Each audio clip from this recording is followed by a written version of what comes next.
मैं समझता हूँ संसार में पुण्य करने वाली अनेक आत्माएं हैं, किंतु उनमें आज यदि वर्तमान में हमारे बीच में नांदेड़ दिगंबर जैन समाज से कोई श्रेष्ठ और उत्कृष्ट पुण्य कमाने वाली, गुरु भक्ति करने वाली कोई पुण्यात्मा है तो वो परिवार है श्री प्रकाश चंद जी सेठी, कंचनबाई सेठी।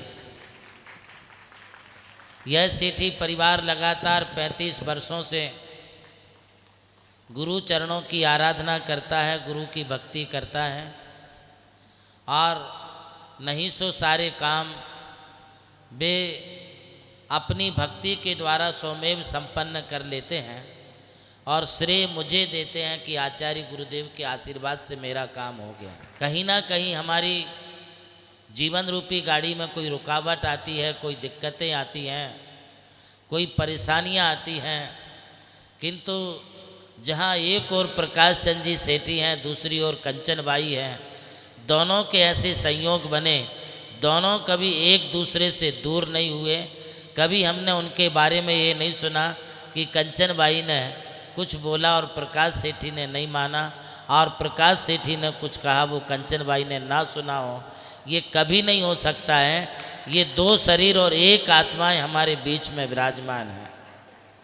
शरीर भले ही इनके दो हैं, किंतु एक आत्मा है, मन एक है, विचार एक है और यही वजह है कि इनका सुरसुरीत जो जीवन है, वैवाहिक जीवन, आज अपने 50 साल पूरे करने जा रहे हैं, उम्र के 75 साल पूरे करने जा रहे हैं। आजकल के बच्चे बच्चियां विवाह होता नहीं, सगाई की बात अभी पूरी हो नहीं पाती है कि बीच में ही उनके कई प्रकार के मतभेद, विचार भेद पैदा हो जाते हैं। सगाई के बाद भी कई ऐसे अवसर आते हैं, आगे नहीं निभा पाते हैं। चलो अच्छा है, यदि ऐसा कुछ हो गया तो पहले ही निपट लिए, किंतु अभी भी कुछ ऐसे जोड़ पे नव दंपत्ति जीवन अपना ऐसा चलाते हैं कि शादी के बाद जल्दी सेटल नहीं हो पाते हैं, उनके विचार नहीं बन पाते हैं और उस वजह से उनका जीवन बड़ा किरकिरीमय जीवन होता है।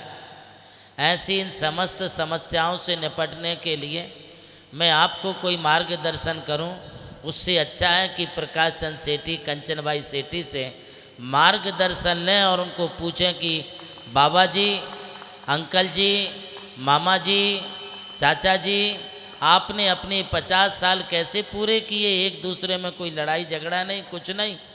ये सीखना है तो हमारे युवाओं को और आज के नए दंपत्तियों को ये बात इन दोनों से सीखना चाहिए और ये सारी बातें उन्हें विरासत में धर्म के रूप में प्राप्त हुई हैं। विरासत में ये संस्कार मिले हैं।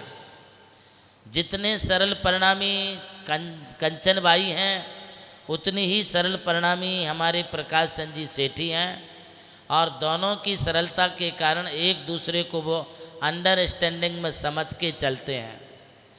कंचनबाई, तुम्हारे मम्मी पापा ने तुम्हें कौन से ग्रह मान और नक्षत्र में जन्म दिया है जिससे तुम्हें जीवन में कभी अंधेरा आया ही नहीं, प्रकाश ही प्रकाश मिला है। और हमारे प्रकाश चंद जी सेठी साहब, तुम्हारे पिता श्री बोधूलाल जी ने और मातोश्री ने भी तुम्हें कौन से ग्रह नक्षत्र पर जन्म दिया है जिसके कारण तुम्हारे यहाँ हमेशा कंचन सोना ही सोना बरसता रहा है। वाह वाह वाह। दोनों की ये सही जोड़ी सलामत चलती रहे। मैं इसकी चर्चा और फिर आपके बीच में करूँगा। मैं उभय दंपत्ति के मंगलमय जीवन की कामना करते हुए उन्हें बहुत बहुत आशीर्वाद देता हूँ। गुजरात से, अहमदाबाद से हमारे भाई श्री सुराल जी जैन यहाँ पर पधारे हुए हैं और आप एक बहुत बड़ा इवेंट करने जा रहे हैं।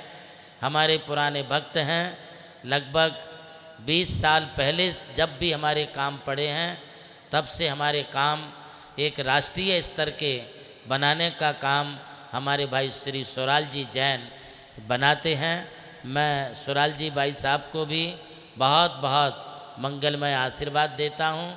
आज भी अपनी पूरी टीम के साथ, कंपनी के साथ, एजेंसियों के साथ यहाँ पर पधारे हैं और बहुत अच्छा समय दे रहे हैं। आपका वर्कआउट और भी अच्छा हो, जिससे हमारे इस महा आयोजन को, नमोकार तीर्थ महोत्सव को सिर्फ देश ही नहीं सारा विश्व देखने वाला है।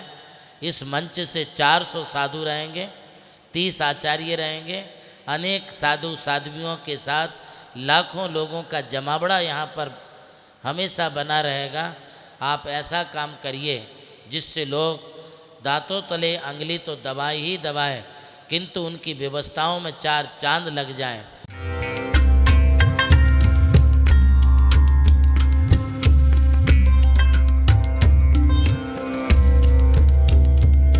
जैन धर्म केवल धर्म नहीं, जन जन का धम है। यही है इस धर्म की संस्कृति। सन 2010 चातुर्मास के दौरान मांगी तुंगी और गजपंथा की तीर्थ यात्रा के बाद एक रात्रि गजपंथा की पहाड़ियों पर विश्राम करते समय आचार्य श्री देवनंदी जी महाराज को एक दिव्य स्वप्न प्राप्त हुआ।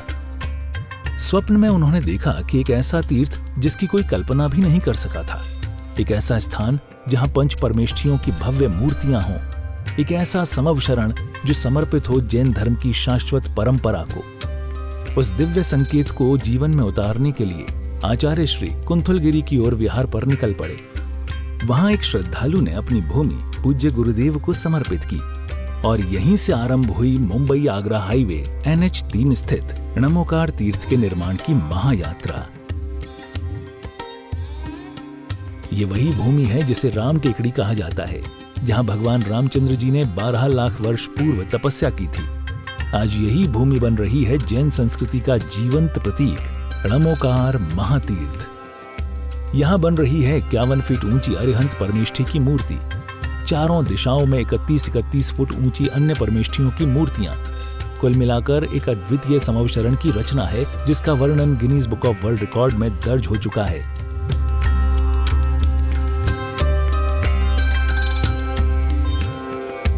इस भव्य मंदिर जी में स्थापित किए जा रहे हैं 24 तीर्थंकरों के 24 मंदिर, पंचमेरु, नंदीश्वर द्वीप, नवदेवता और 64 रिद्धि मंदिर, सप्तऋषि मंदिर और गोमटेश्वर बाहुबली, संमेद शिखर जी की झलक और क्षेत्रपाल मंदिर। यहाँ पर अब तक 250 से अधिक कमरे निर्मित हो चुके हैं, जिनमें 75 साधु साध्वियों के लिए एवं यात्री निवास आधुनिक सुविधाओं से युक्त है। AC रूम, भोजनशाला, कैंटीन और विशाल गुरु मंदिर। नमोकार तीर्थ का भूमि पूजन 8 फरवरी 2014 को संपन्न किया गया था और आज लगभग 10 लाख स्क्वायर फीट से अधिक निर्माण पूर्ण हो चुका है और अब यह दिव्य तीर्थ अपने चरम आयोजन की ओर अग्रसर है। 2026 में जिन शासन के वरिष्ठतम आचार्य परम पूज्य साधना सम्राट गणाधिपति गणधराचार्य श्री कुंथु सागर जी महाराज के सानिध्य में एवं परम पूज्य प्रज्ञा श्रवण सारस्वताचार्य श्री देवनंदी जी महाराज की प्रेरणा एवं निर्देशन में 400 से अधिक साधुओं की उपस्थिति में आगामी 6 से 13 फरवरी 2026 में नमोकार तीर्थ का भव्याति भव्य अंतर्राष्ट्रीय पंच कल्याणक प्रतिष्ठा एवं महामस्तकाभिषेक महोत्सव का आयोजन होने जा रहा है। खुल रहा है पुण्य का द्वार, जो करेगा भव पार।